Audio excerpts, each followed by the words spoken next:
Welcome to the Wednesday online meeting of the Better Living Group. My name is Akash and I'm eager to live a better life.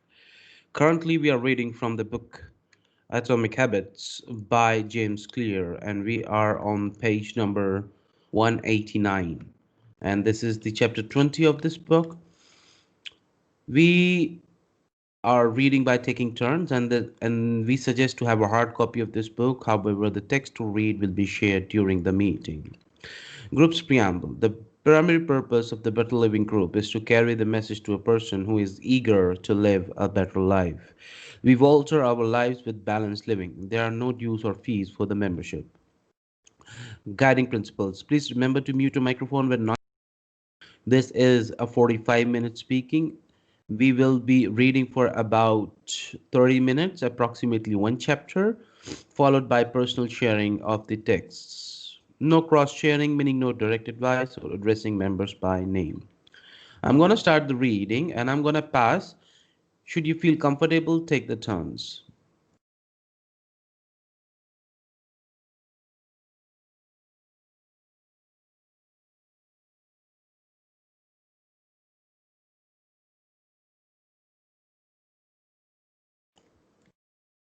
The downside of creating a good habits. Habits create the foundation from mastery. In chess, it is only after the basic movement of the pieces have become automatic that a player can focus on the next level of the game. Each chunk of the information that is memorized opens up the mental space for some effortful thinking. This is true for any endeavor. When you know the simple movements so well that you can perform them without thinking, you are free to pay attention to more advanced details. In this way, habits are the backbone of any pursuit of excellence. However, the benefit of habits comes at a cost. At first, each repetition develops fluency, speed, and skill. However, as a habit becomes automatic, you become less sensitive to feedbacks. You fall into mindless repetition. It becomes easier to let mistakes slide. When you can do it good enough on autopilot, you stop thinking about how to do it better. The upside of the habit is that we can do things without thinking. The downside of the habit is that you get used to doing things a certain way and stop paying attention to little errors. You assume you are getting better because you are gaining experience. In reality, you are merely reinforcing your current habits, not improving them. In fact, some research has shown that once a skill has been mastered, there is usually a slight decline in performance over time. Usually, this minor dip in performance is no cause for worry. You don't need a system to continuously improve how well you brush your teeth or tie your shoe or make your morning cup of tea. With habits like these, good enough is usually good enough. The less energy you spend on trivial choices, the more you spend it on what really matters. However, when you want to maximize your potential and achieve elite levels of performance, you need to nuance approach. You can't repeat the same things blindly and expect to become exceptional. Habits are necessary, however, not sufficient for mastery. What you need is a combination of automatic habits plus a deliberate practice, which is equivalent to a mastery. To become great, certain skills do need to become automatic. Basket players need to be able to dribble without thinking before they can move on to mastering layups with their non-dominant hand. Surgeon needs to repeat the first incision so many times that it could do it with their eyes closed, so that they can focus on hundreds of variables that arise during surgery. However, after one habit has been mastered, you have to return to the effortful part of the work and begin building the next habit. Mastery is the process of narrowing your focus to a tiny element of success, repeating it until you have internalized the skill, and then using the new habit as the foundation to advance to the next frontier of your development. All tasks become easier the second time around. However, it does not get easier overall because now you are pouring your energy into the next challenge. Each habit unlocks the next level of performance. It's an endless cycle. And I'll pass on mastering on habit.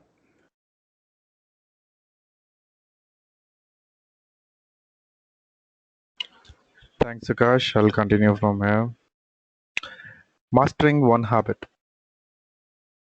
As you can see from the graph, as the repetition increases, automaticity crosses the threshold and crosses the threshold of habit line. And while increasing the repetitions, your skill level is increasing. That is, it is cutting the threshold and then going up. So you are getting better at your skills. Although habits are powerful, what you need is a way to remain conscious of your performance over time. So you can continue to refine and improve. It is precisely at the moment when you begin to feel like you have mastered a skill. Right when things are starting to feel automatic and you are becoming comfortable, that you must avoid slipping into the trap of complacency. The solution? Establish a system for reflection and review. How to review your habits and make adjustments. In 1986, the Los Angeles Lakers had one of the most talented basketball teams ever assembled. But they are rarely remembered that way. The team started the 1985-1986 NBA session with an astounding 29-5 record. The pundits were saying that we might be the best team in the history of basketball, head coach Pat Riley said after the session. Surprisingly, the Lakers stumbled in the 1986 playoffs and suffered a season-ending defeat in the Western Conference Finals. The best team in the history of basketball didn't even play for the NBA championship. After the blow, Riley was tired of hearing about how much talent his players had and about how much promise his team held. He didn't want to see flashes of brilliance followed by a gradual fade in the performance. He wanted the Lakers to play up to their potential night after night. In the summer of 1986, he created a plan to do exactly that, a system that he called the Career Best Effort Program or CBE. When players first joined the Lakers, Riley explained, we track their basketball statistics all the way back to the high school. I call this taking their number. We look for an accurate gauge of what a player can do, then build him into our plan for the team, based on the notion that he will maintain and improve upon his averages. After determining a player's baseline level of performance, Riley added a key step. He asked each player to improve their output by at least 1% over the course of the season. If they succeeded, it would be the CBE or career best effort, similar to British cycling team that we discussed in chapter 1. The Lakers sought peak performance by getting slightly better each day. Riley was careful to point out that CBE was not merely about points or statistics, but about giving your best efforts spiritually and mentally and physically. Players got credit for allowing an opponent to run into you when you know that a foul will be called against him. Diving for loose balls, going after rebounds whether you are likely to get them or not, helping a teammate when a player he is guarding has surged past him, and other unsung hero deeds. As an example, let's say that Magic Johnson, the Lakers star player at the time, had 11 points, 8 rebounds, 12 assists, 2 steals, and 5 turnovers in a game. Magic also got credit for an unsung hero deed by dividing after a loose ball +1. Finally, he played a total of 33 minutes in his imaginary game. The positive number add up to 34. Then we subtract the 5 turnover to get 29. Finally, we divide 29 by 33 minutes played. 0.879. Magic's CBE number here would be 879. This number was calculated for all of players' game. It was an average of CBE that player was asked to improve by 1% over the season.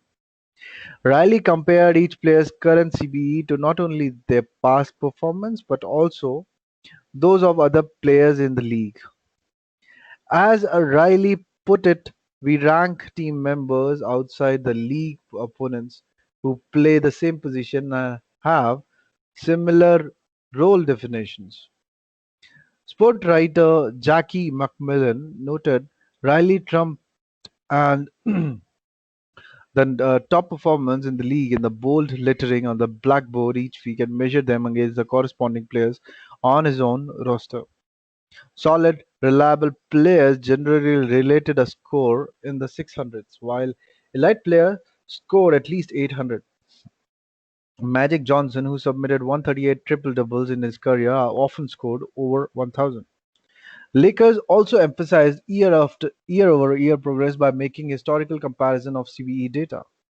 Riley said, "We stacked the month of November 1986 next to November 85 and showed the player whether they are doing better or worse than at the same point last season. Then we showed them how their performance figures for the December 1986 stacked up against the November's. Lakers rolled out CBE in October 1986. 8 months later, they were NBA champions. The following year, Pat Riley led his team to another title as our Lakers became the first team in 20 years to win back-to-back NBA championships. Afterward, he said, "Sustaining an effort is the most important thing for any enterprise.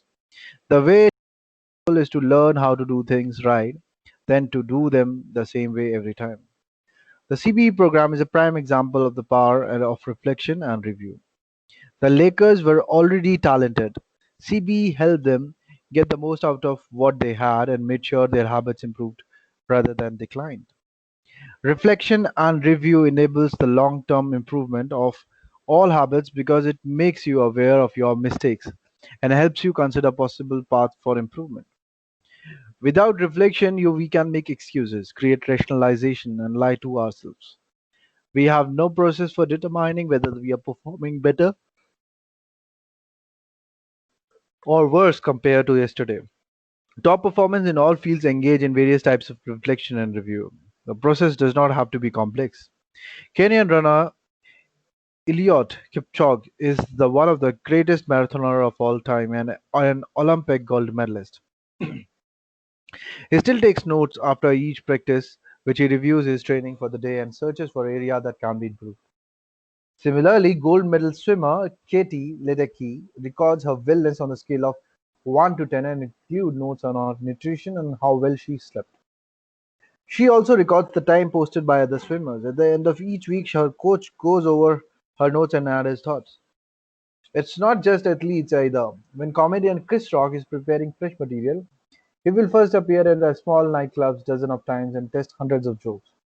He brings a notepads on stages and records which bit go over well and where he need to make adjustment. A few killer line that survives will form the backbone of new show. I know of executives and investors who keep a decision journal in which they record the major decision they make each week, why they made them, and what they expect the outcome to be. They review their choices at the end of each month or year to see where they are correct and where they went wrong. Improvement is not just about learning habits, it's also about fine tuning them. Reflection and review ensures that you spend your time on the Pet Riley adjusting the effort of his players on a nightly basis. You don't want to keep practicing a habit if it becomes ineffective. Personally, I employ two primary modes of reflection and review. Each December, I perform an annual review in which I reflect on the previous year. I tally my habits for the year by counting up how many articles I published, how many workouts I put in, how many new places I visited, and more. Then I reflect on my progress or lack thereof by answering three questions. What went well this year? What didn't go so well this year? What did I learn? 6 months later, when summer rolls around, I conduct an integrated report. Like everyone, I make a lot of mistakes. My integrity report helps me realize where I went wrong and motivate me to get back on the course. I use it as a time to revisit my core values and consider whether I have been living in accordance with them.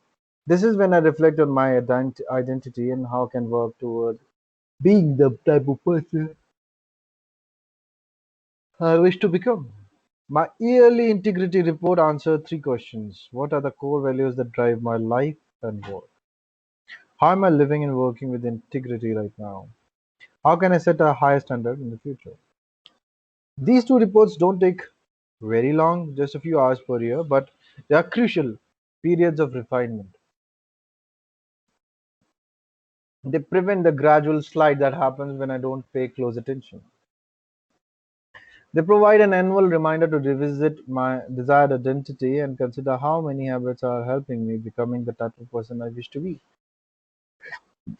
They indicate when I should upgrade my habits and take on new challenges, when I should dial my efforts back and focus on the fundamentals.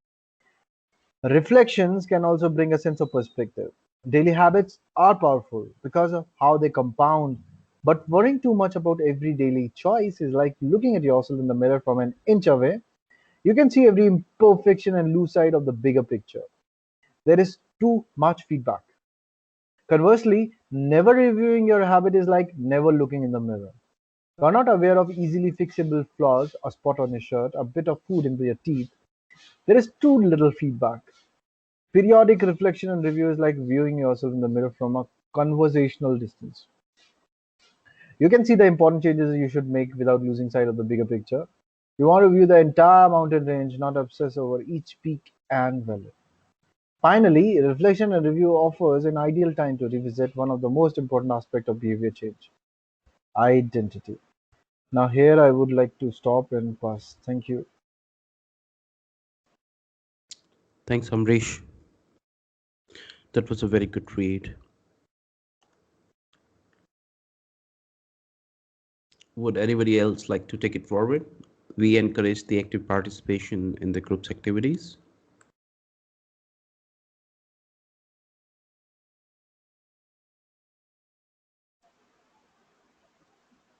We are two only.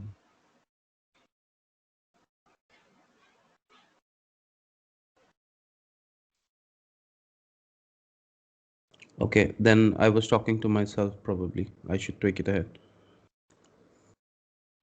Rightly so. Good. Yeah. How to break the belief that could hold you back. In the beginning, repeating a habit is essential to build up evidence of your desired identity. As you latch on to the new identity, however, those same benefit beliefs can hold you back from the next level of growth. When working against you, your identity creates a kind of pride that encourages you to deny your weak spots and prevent you from truly growing. This is one of the greatest downsides of building habits. The more scared an idea is to us, that is, the more deeply it is tied to our identity, the more strongly we will defend it against criticism. You see this in every industry. The school teacher who ignores innovative teaching methods and sticks with her tried and true learns lessons plan. The veteran manager who is committed to doing things his way. The surgeon who dismisses the idea of her younger colleagues. The band who produces a mind blowing first album and then gets stuck in a rut. The tighter we cling to an identity, the harder it becomes to grow beyond it. One solution is to avoid making any single aspect of your identity an overwhelming portion of who you are. In the words of investor Paul Graham, keep your identity small. The more you let a single belief define you, the less capable you are of adopting when life challenges. When you tie everything up in being the point guard or the partner at the firm or whatever else, then the loss of that facet of your life will wreck you. When you are a vegan and then develop a health condition that forces you to change your diet, you will have an identity crisis on your hands. When you cling too tightly to one identity, you become brittle. Lose that one thing, and you lose yourself. For most of my young life, being an athlete was a major part of my identity. After my baseball career ended, I struggled to find myself. When you spend your whole life defining yourself in one way and that disappears, who are you now? Military veterans and former entrepreneurs report similar feelings. When your identity is wrapped up in a belief like, I am a great soldier, what happens when your period of service ends? For many business owners, their identity is something along the lines of, I am the CEO or I am the founder.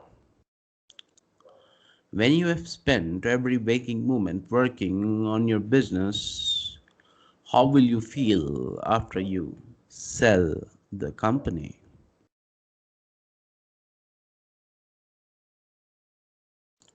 The key to mitigating these losses of identity is to redefine yourself such that you get to keep important aspects of your identity even your particular role changes.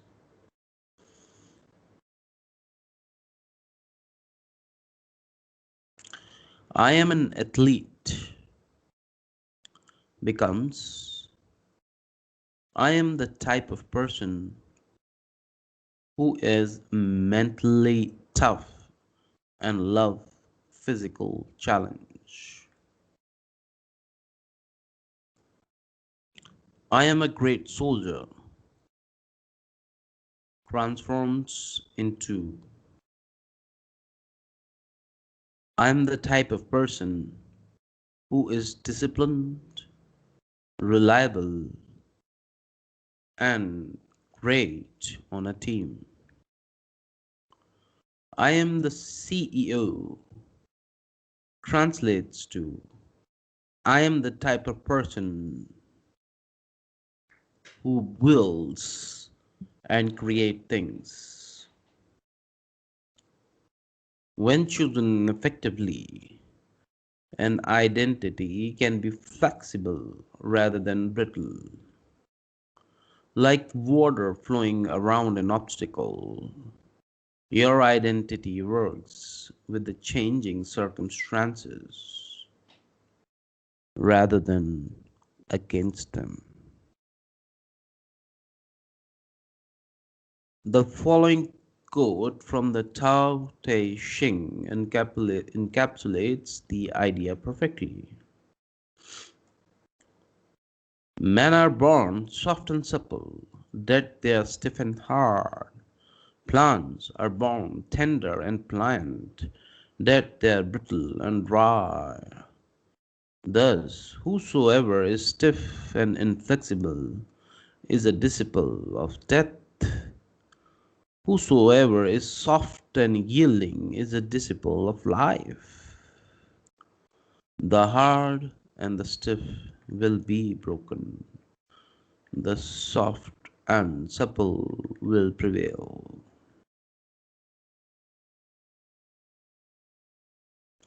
Habits deliver numerous benefits. The downside is they can lock us into the previous patterns of thinking and acting, even when the world is shifting around us. Everything is impermanent. Life is constantly changing. So you need to be periodically check in to see is your old habits and beliefs are still serving you. A lack of self Awareness is poison. Reflection and review is the antidote. Chapter summary. The upside of habits is that we can do things without thinking. The downside of is we stop paying attention to little errors. Habits plus deliberate practice equals mastery.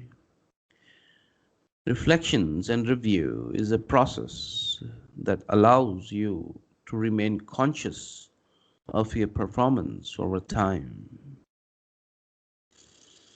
The tighter we cling to an identity, the harder it becomes to grow beyond it.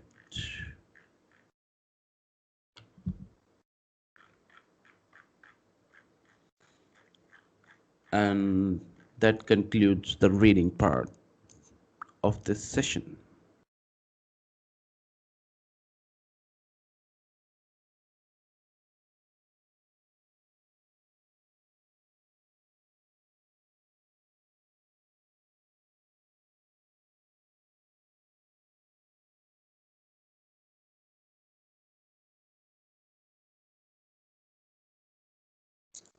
We are open for shares.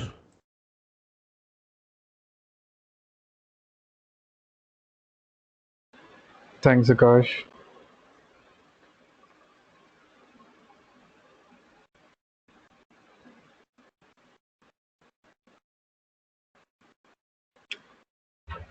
It was another very good read from the book Atomic Habits. And I do like the three questions that author have. What went well this year? What didn't go so well this year? And what did I learn? Because these three questions can lead to better view of our progress, how we are doing, what actually we are learning. Progressing is also means how well are you learning. So if you are learning well, then you will be progressing well. And we can learn not only from the things that went well, but also from the things that didn't go as well we thought. So yeah, and the NBA team, the story about the NBA team, how they were taking references of the CV scores to track their progress. So yeah, maybe there has to be something where we can just use this as a reference or on for daily tracking of how well we are doing. Maybe I can devise something for myself to track it. Yeah. So thank you so much again for today's reading. Thank you. That's all from my side.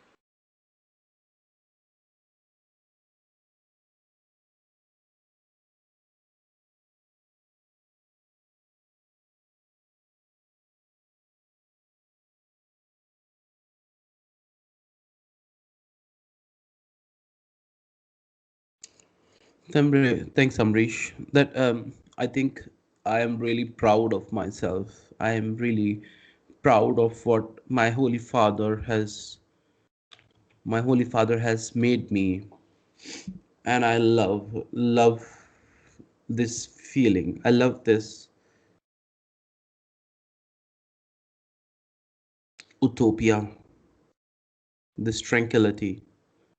I am completely serene and calm throughout the day. I am doing several things, talking and meeting different kind of people, and I am simply grateful, mate. I'm simply grateful, simply grateful. I'm so grateful that I just I'm sorry, maybe I might bore you people saying that I'm grateful, but however, my father, he just he never lets me down. He never lets me down. And he said, "You keep moving, and I'll keep sure that the obstructions in your way are the only ones which you can handle." From since my childhood, since I've born, since I've had puberty, or since I've been through high school, I always wanted to work on myself, and I've been working on myself. And I have been so hardly trying to make habits since my kid, since my early teens, that I've worked very rigorously, however, never seems to become consistent to it. There is a time of that this time of motivation that comes, however, it would never stay. It would never stay, mate. And look at this. We are reaching to the chapter 21, and the next session would be, I think, the last session of this book. And I'm so grateful because this was not I am. This is I've been trying to do my whole life. And the value of this thing can only achievement can only be treasured by the person who really wants it. And I'm so grateful for the reading, for everything. Everything. Does not matter how many people come here, does not matter how many people join, does not matter what happens. I know one thing. This group, these sessions have changed the way I work. I think complete makeover. It's a complete makeover, not just financially, from everything. Whenever I spend 1 hour here, the rest 23 hours, I know they have some strength. I'm seeing the micro changes in me when I talk to people, when I do meetings. The habits that I do here, the consistency I do here gets reflected in every things I do in the whole aspect of life. So this is not just a meeting to me today. This is the hand of God. And yesterday I come up with a three um, pillars of the Better Living group. I think I'll put up for a proposal, and it goes like um, Seva, Satsang, or Sumiran, unity, service, and success. The whole philosophy, I think I'm developing. However, I don't know, just occurred to me yesterday, and I woke up and I wrote it. And this is all it is about. This is a complete makeover, because when I to work on my cognitive features, it is scientifically proven that I need to read a common texture with somebody, read and reflect on it to somebody, and do a service. When I do these three things, I start changing myself psychically. And this only happens in communities. It can never happen alone. So either you can go to a church, you can go to any communities or any meetups. There the same kind of a things happen. So take it scientifically, take it take it with your belief, whatever it is. Yeah, there is a prayer which is sung in almost all Catholic churches, and it starts with Holy Father, thou art in heaven. He art in heaven. He does not science is heaven. So I'm a man of art today. And my art starts with belief, not knowledge. And regarding today's reading, when it said daily choice is like looking at yourself in the mirror from an inch away. Sometimes I do it, and I was so laughing, so getting identifications that sometimes when I'm not usually myself, I go and try I go and try anomalies in me. Yeah, this is the same thing. So the takeaway from this text is never take yourself too seriously and word lightly. Yeah, so the outside world can be taken seriously when I'm trying to accomplish some big things. However, I should never take myself very seriously. There will always be scope for improvements. This is such a good read, and my God, Lao Tzu, he killed me with this Tao Te Ching. I read this chapter beforehand, and I stumble upon this. The hard and stiff will be broken, the soft and supple will prevail, and I could not help myself recall uh, uh, about the 32 jailers and one prisoner. So 32 jailers were used to keep one prisoner who was captured because of his one character defect, that he get attracted to anything. So he would turn anything that gives him pleasure to an addiction. And later on, however, that the guy was very giving. The guy was very humble throughout his life. So slowly and slowly, he started living among those 32 jailers, and at the end, slowly and slowly, the jailers got old and they died. However, the prisoners stayed, and when they died, the prisoner was set free. Still, he lived long. And this is the story of the 32 teeth and the tongue. The teeth are the stiff, and the tongue lives as a prisoner of these teeth. However, there is one character defect that every tongue has, that it can close 100 doors when let loose, and or it can open 100 doors when let in abstination. So this is the job of the prisoner and the tongue. When they live in harmony, they can do work really well. So to me, hard and stiff is also needed. Soft and supple is also needed. Hard and stiff is needed for me to draw the boundaries. Soft and supple is needed for to be of service for those who is inside those boundaries.